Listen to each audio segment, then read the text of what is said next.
Hi, so this is our first lecture for anthropology class this semester. And in this lecture, we're going to talk about some of the corresponding topics that you'll read about in chapter 1 in our textbook. So please have it open while you're watching this lecture. Make sure that you pause this lecture when you need to so you can take notes on relevant information. If I mention a vocabulary word that is defined in your textbook, make sure you pause and take note or circle or do something, highlight in your textbook that specific vocabulary word. Take notes because that's where you're going to get your reaction paper topics from, right? So after you finish watching this and reading the chapter, you can summarize it all in a reaction paper or choose a particular topic from those that we discussed and complete those reaction papers one by one. So check that reaction paper video if you need some clarification on what I expect there. Okay, so then you're also going to need to take good notes on this and all the other lectures so that you can ace those quizzes that we're going to have at the end of the unit. So the quiz is available for you to take anytime between now and the due date that's posted online, and make sure you take it well before that cutoff time. I don't want you to be halfway through and that magic time hit and submit it for you when you have 2 or 3 more questions to answer. So make sure that you plan ahead, right? Take good notes on this and you'll be good. Okay, so in this lecture, we're just going to talk about what anthropology is. We're going to get a definition for that word and find out, why is this thing on your degree plan? Why is this a college class, and what does it have to do with you, and how can it help you? Most of my students are not anthropology majors themselves, although sometimes students would change their major to anthropology or use anthropology as a minor in college because it's such a broad field that really covers most all of the professions that you all have chosen in your career paths. So anthropology is a very general class that applies to all of you, regardless of what your career choice is. Okay, so let's talk about the concept of anthropology in general. This particular class is called cultural anthropology, but I'm zooming out from there and we're going to talk about anthropology in general before we get to the more specific thing of cultural anthropology, that what our class is about. Okay, so the word anthropology means the study of human beings. That's huge, right? The study of human beings, because human beings we do everything, right? I mean, we have a past, a present, we plan for the future, we have a biology, an anatomy, a physiology, a chemical makeup, we have cultures and belief systems and culinary habits and ways of life and transportation and subsistence strategies and kinship methods and political systems, et cetera, et cetera, et cetera. All of these different things that apply to human beings, anthropology studies. So anthropology is huge because of that. It's unlike any of the other subjects that you're going to take in school, because anthropology, we can cover everything, literally anything and everything, from computer science to music and anything in between. Anthropologists are dabbling in that and studying that and observing and making policy decisions or networking pathways or user experiences out of the data that we gather and that we learn about how human beings live and react and how we think about things in our daily lives. So anthropology, that word anthropo, or the beginning of the word anthropology, anthropo, comes from the word anthropod, which simply means human being. A lot of old-timey anthropology books use the word man instead of the word human or mankind, and that's not a sexist thing. It's simply referring to man, the animal that we are. Human beings are animals. And so there are male man animals and there are female man animals. So anyway, if there are some sections in this textbook that have segments from older anthropology writing, and so you might see the word man referred to a couple times in some of the documentation in this textbook, and maybe some of the other things that I assign for you to read outside the textbook. And don't think of it as a sexist thing. It is just an old-timey thing that you really don't see so much anymore. People use the word human being instead, but man is the name of an animal that you and I are, and yes, there are male man animals and female man animals and other man animals. We'll talk about that in the sex and gender chapter. And so anthropology is the study of us, the study of you and me and everything that we do. Okay? So there is a vocabulary word in the textbook. Holism is the vocabulary word I'm thinking of right now. Holism is a word that applies to anthropology as a discipline. Holism means that as an anthropologist, we want to understand our subject matter, human beings. We ourselves are the subject matter. We want to understand ourselves from as many different angles as possible. So global angles, think of like here, this is what we want to understand. And so we come from every different approach. We try to get to that every single different approach, from history to culture to biology to chemistry to language to religious beliefs to et cetera, et cetera, et cetera. There's even something called cyborg anthropology, which investigates the way that human beings interact with machines, and anthropologists work with programmers and robotics experts to try to make user experiences and robotic elements have more human-like features so that you and I are more comfortable with them. Imagine talking to Siri or Alexa and they sounded funny or they were clunky and didn't work well. You wouldn't use them nearly as much, and then those companies wouldn't have your business nearly as much. And so anthropologists work with businesses like that, work in fields like that, work in medicine, work in linguistics, work in forensics, work in all kinds of different fields, because if human beings have anything to do with it, then anthropologists, we're interested in that.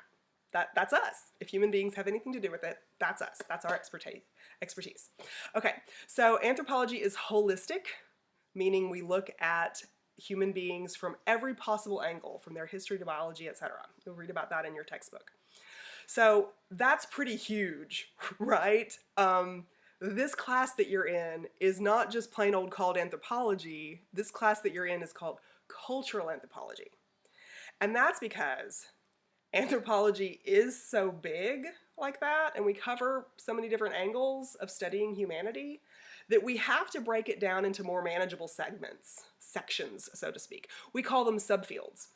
Some textbooks will tell you that there are 5 subfields, and other textbooks will tell you that there are 4. This textbook tells you there are 4. I agree with that, there are 4. And then there's a 5th kind of category that any of the 4 things can fit into. So that's what we're going to talk about in this first chapter.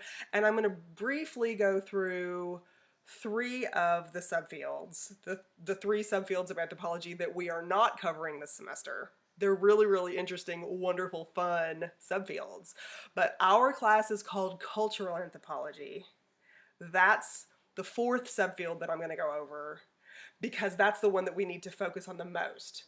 Because today we'll talk about the other 3, and then moving forward we're going to talk primarily about cultural anthropology only, and only the other 3 when they overlap the cultural information that we're gonna learn about this semester. Okay, so there are 4 subfields of anthropology, and let's talk about biological anthropology first. So the first subfield of anthropology is biological anthropology. And not necessarily in this order. It's the first one we're going to go over, biological anthropology. Okay, so that subfield looks at everything having to do with the way human beings are physically and mechanically built. How we have changed over time. So evolutionary theory is part of biological anthropology.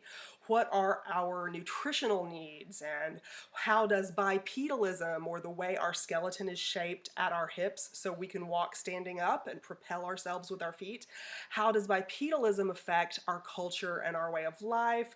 How do we compare to other animals in the animal kingdom? For instance, we are able to communicate and speak the way that we are because of the architecture of our air passageways in our throat, and also because of the way our brain is organized. We have all these synapses that allow us to think and discuss and project images in our mind from the past and verbalize it and talk about things in the present day, and also talk about things that can happen in the future.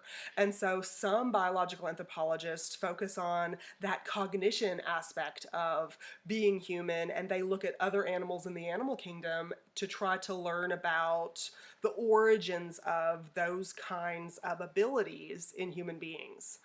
Primatologists, for instance, study other types of primates like apes, such as gorillas and chimpanzees, or bonobos, my favorite, or lemurs, or New World monkeys, or Old World monkeys, or and all of those things in between.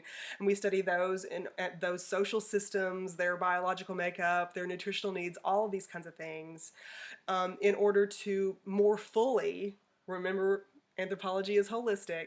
They do all this not just to be merely a chimpanzee expert, but to better understand and explain the human condition. So a biological anthropologist is very, very, very well versed in all sorts of biological sciences like nutrition or dentistry or the circulatory system or any kind of medical field. Biological anthropologists are very, very well versed in those kinds of fields. Osteology, study of bones, both present and past, all of those kinds of things are what you study in biological anthropology. There is a great class at a local university with a lab associated with it that lets you play with all kinds of primate, human and non-human primate fossils and bone clones, we call them, and you get to learn all kinds of fascinating things that are the foundation for forensics, which a lot of you are familiar with from TV shows that make it popular. So biological anthropology is one of the 4 subfields. The second subfield that I will mention today is linguistics. Linguistics studies the way that human beings communicate, not just with each other, but with other animals in the animal kingdom, that species communicate between each other. And so we look at the way language changes over time and evolves.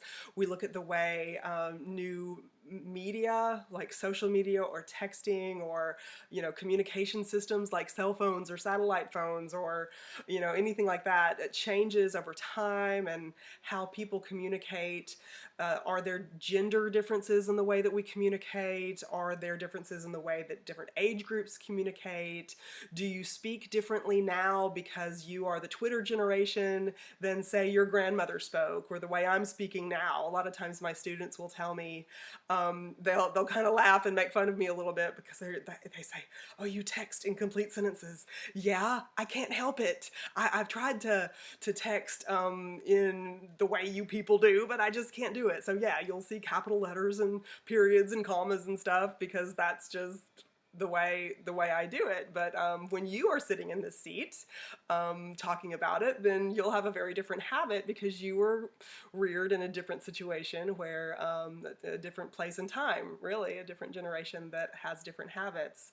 And so linguistic anthropologists study all those patterns and study the ways in which people communicate, not just with words, but with hand gestures and with facial expressions and with proxemics, the positions, the way we position ourselves in relation to others, and the way that gestures differ from one place to the next. And over time, it's a fascinating field. I really enjoy it. And also at a local university in the Central Arkansas area, you can take a linguistic anthropology classes, and it was one of the most fun classes that I had in college. I highly recommend it. Okay, and then the third subfield of anthropology that we'll cover really quick, and my students usually say, "Oh, I didn't know. I know what that is. I didn't know that was a subfield of anthropology," but it is. You'll recognize it. It's archaeology. Archaeology is a subfield of anthropology. You're studying human beings, you're just studying human beings of the past. You're studying sometimes the biology, sometimes the linguistics, and sometimes the culture of human beings of the past, but you're studying human beings of the past through the material remains that they leave behind.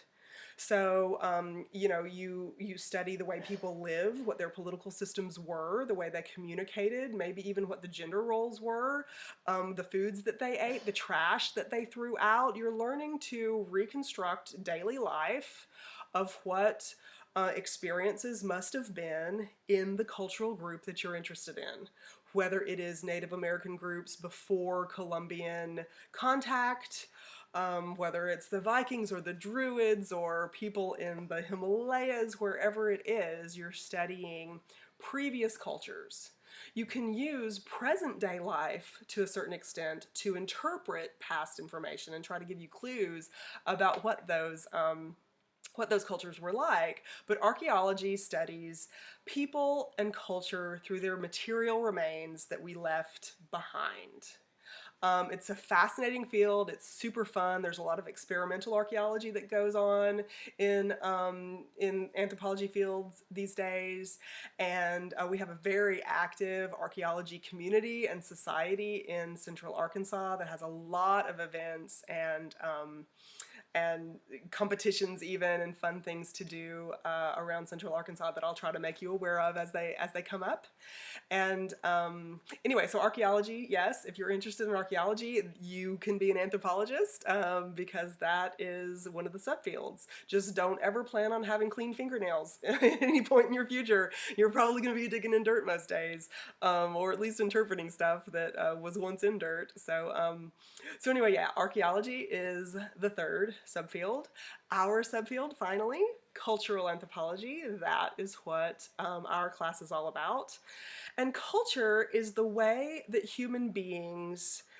um, human beings add meaning to their lives, the way we interact with the environment, the natural environment around us to survive, and the way we develop systems for societies, which is a network of people that we interact with every day. How does a network of people we interact with every day, neighbors and cities and counties and states, how do we get by and interpret daily life? Culture is that system for interpreting daily life. So we have something called norms, which are habits that are expected for people to follow if they're part of a particular culture. So for instance, in the United States, we have norms for clothing habits in public or in private. We have norms for personal hygiene. We have norms for food. We have norms for belief systems and norms for our political systems. And, democracy is a very important concept for people in the United States, but it's not a universal concept. You can go, entirely around the other side of the world and you have monarchies where a royal family rules and makes the government, daily government happen. You have dictatorships, you have band societies and chiefdoms and things like this that are not part of the democratic tradition that you and I hold to be very valuable as one of our values in American culture. So in cultural anthropology, we're going to study symbols and meaning. We're going to study linguistics to a certain extent. We're going to look into biological anthropology to a certain extent. We're going to look at archaeology to a certain extent, but mostly we're going to stick with present day people around the world with the differing ways of life that we all exhibit, from the food ways that we have to the religious belief systems that differ widely from one place to the next, to the political systems like we've already talked about. All those different kinds of things are what we're going to cover in cultural anthropology class this semester. For instance, I know a lot of you are culinary students since we have a culinary school and this is on your degree plan, and I love a lot of culinary examples, and a good friend of mine and I love to cook together. Like that's our fun Friday night, is to fix supper for people, and she happens to be from Taiwan. And Taiwan is a tiny little island off the coast of China, and it's, like I said, it's an island. It's surrounded by the ocean and it's tiny, but it has a huge population. So they don't have a whole lot of land space for big cattle ranches or farms where they raise, 400-pound hogs or something. So they don't have a whole lot of It's a luxury if they have beef or if they have pork. It's really expensive there, so it's only the most wealthy people can buy it. But the cheapest thing is seafood. And when you and I think about seafood, maybe we are limiting ourselves to some of the ocean fish that we know about, like tuna or shrimp, definitely, we know about that, or lobster or crab. There are a few things, scallops maybe. Certainly you culinary school students know about a whole lot more because you're studying well more than the average American pedestrian would know about seafood. But in Asia, in Taiwan specifically, where my friend is from, she has told me about so many different sea creatures that they eat on a daily basis. There are these things called sea cucumbers that you can eat, and they're actually an animal, but they're called cucumbers. There's sea snakes. There's all kinds of stuff that they eat that you can buy in a market over there that you and I are just is unheard of. It's unheard of. She told me a funny story once. We went shopping together at Kroger or something to get some ingredients for a supper we were going to fix. And she kind of was frustrated or something. She's like, oh, let's get out of here. And I said, what's wrong with Kroger? It's like my favorite place to shop. She said, everything is the same here. She said, oh, you go to the meat section and it's just beef and pork and chicken and beef and pork and chicken. And it's like no variety, she would say. And the seafood, no variety. And so we started talking about, well, what does she expect at a grocery store? What does she expect to see? And she told me that in Taiwan, where she grew up, because of the limited land space, there is a habit and a saying that developed there about red meat and eating meat in general. And she said that the saying is that the only thing with 4 legs that we don't eat is a table. Think about that one for just a second. So let's look at the symbolism of that kind of thing. You and I have certain ideas about what is or is not edible, but that doesn't mean that it actually scientifically is or is not digestible for the human condition, right? And if you think about a huge population of people on a tiny little island, then what are the things that you're going to eat? Mostly seafood. And are you going to overlook a red meat just because it happens to scurry across the ground instead of moo or oink or whatever it is? I guess pork's not red meat, but you get the drift, right?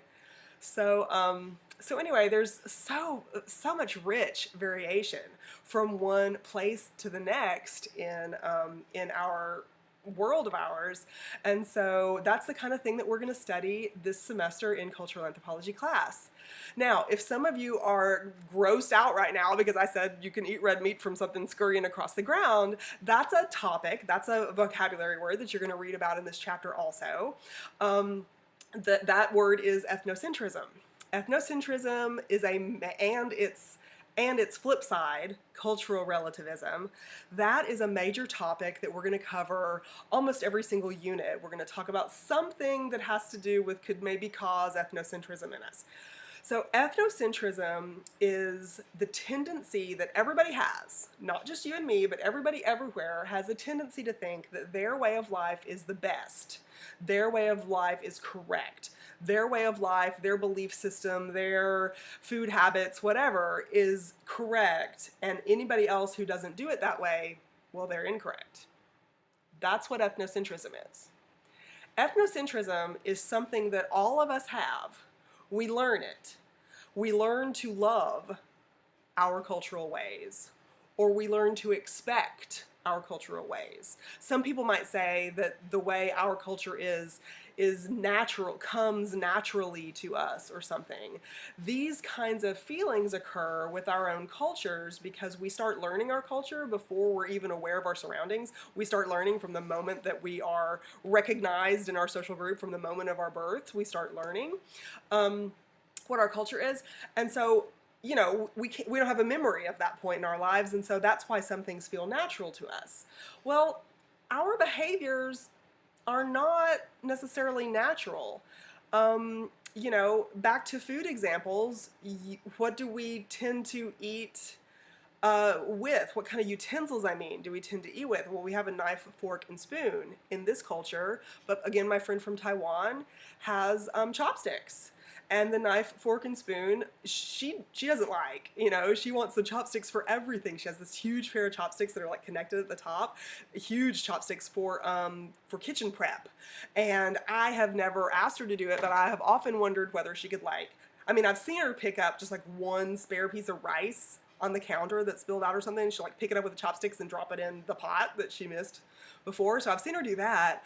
And I have wanted to ask her before, could she throw that rice up in the air and like catch it with those chopsticks? I think she could, because she's just, you know, it comes, listen to the word I'm going to say or the phrase I'm going to use, it comes naturally to her to use those chopsticks. But she was not born with those chopsticks in her hand. She learned to use them over her series of life experiences. Just like you and I don't feel very comfortable, most of us, using chopsticks because we had to learn it later in life, or it just doesn't feel right, or we have to hold our mouth correctly or something to get them to work. So those are just different cultural habits that some of us say feel natural to us. So because we have so many cultural habits like that that feel natural to us, ethnocentrism develops. It develops in everybody. It's not just an American trait. It's a human being trait. Ethnocentrism can be a very bad thing. It has a positive side and it has a negative side. But it can be a very bad thing in cultural anthropology, because it is not our job as cultural anthropologists to judge other cultures and say, you're not doing this particular thing the right way. You should do it this way instead. That's not our job.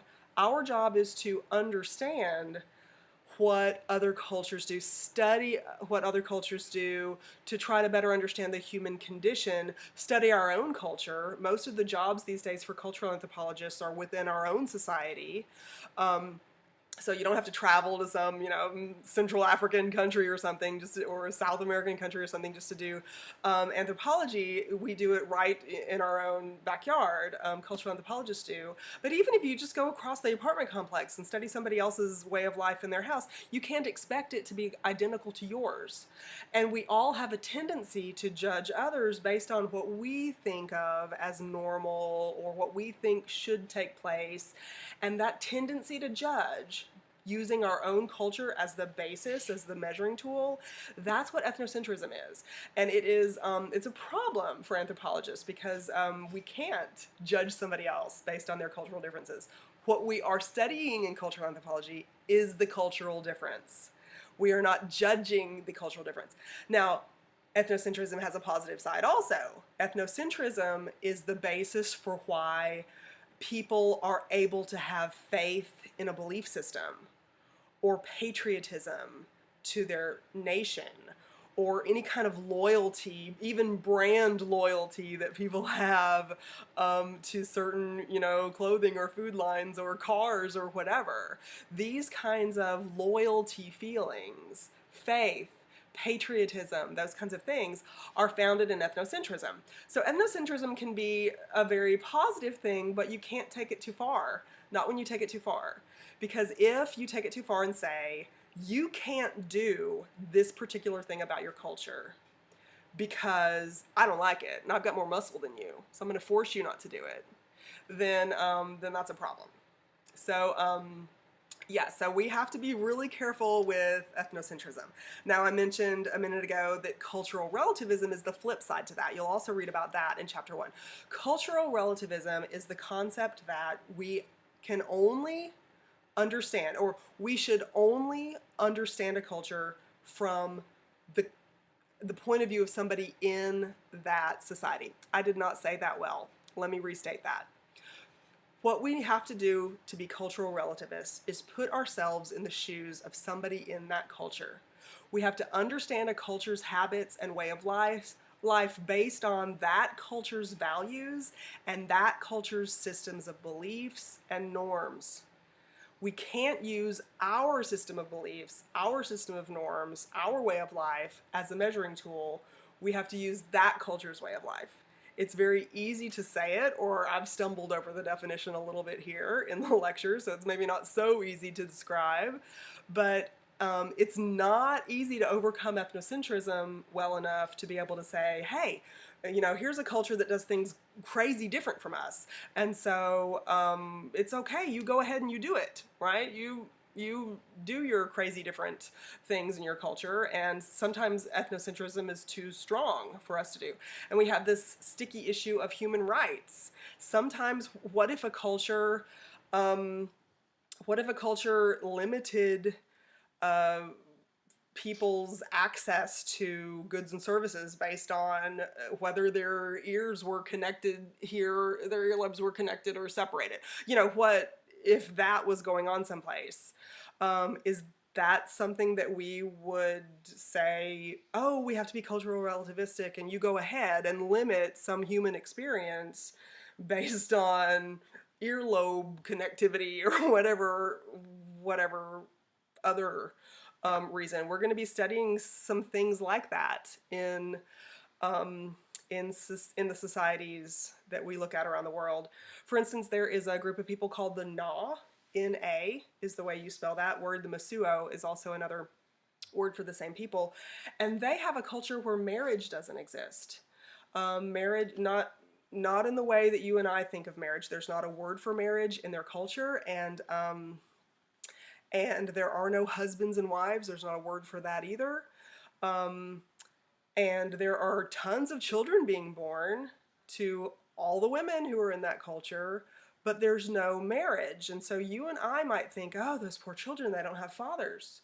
But what does the word father mean? We have to even question the meaning of some of our basic words that we have in our culture, because in Na society, the mother's brother or the mother's brothers or any male who is related to a child from the mother's bloodline, any and every male is a father to that child.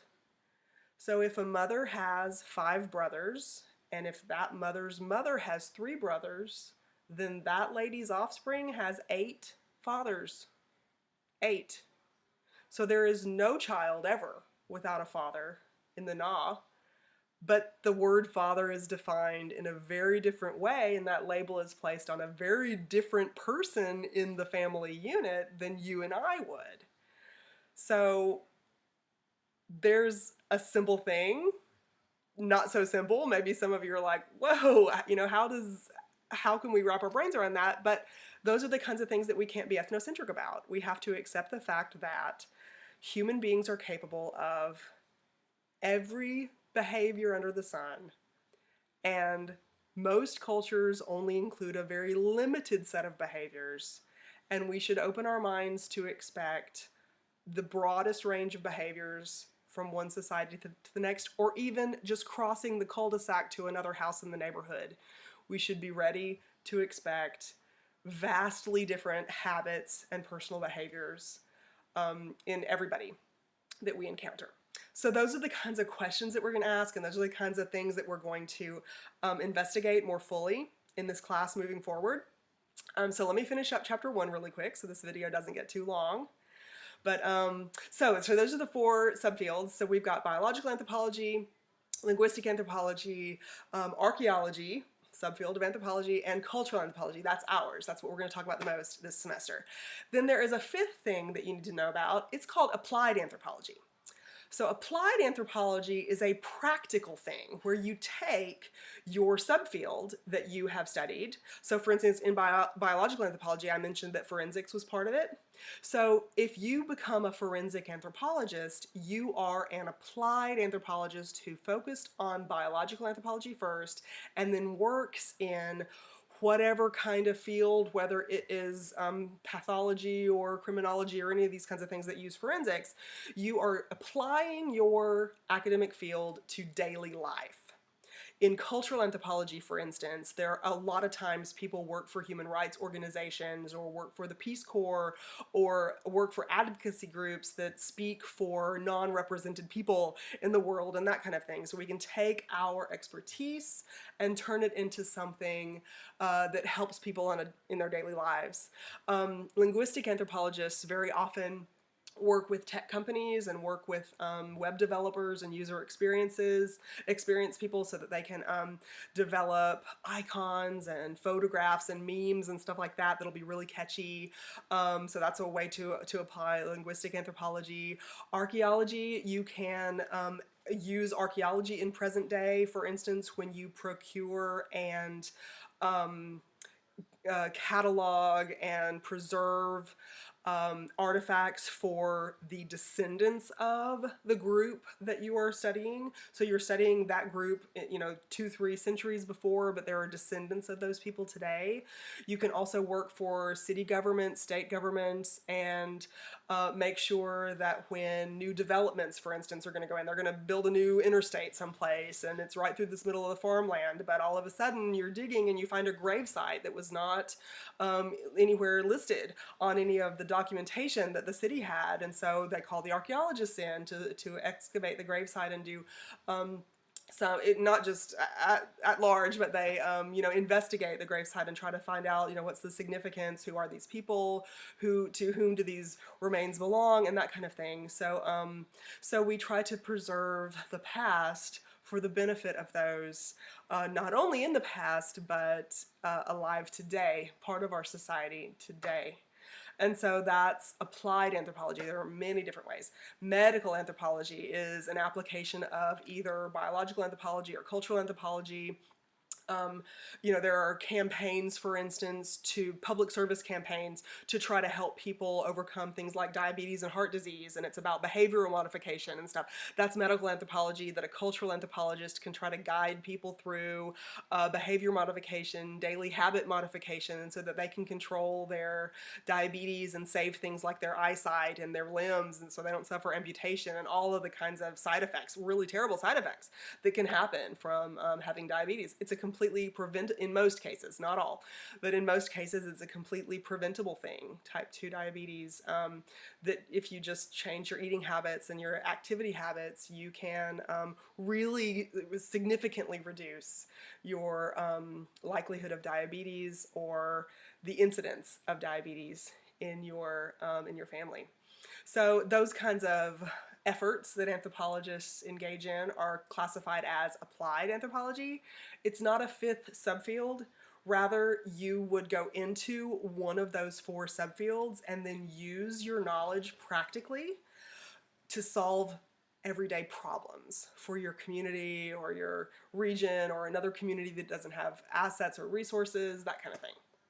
So those are the fun topics that you're going to read about in Chapter 1. I hope if you haven't already read it, do it now, and look through there and look at some additional information that the textbook authors give you to explain some of these things.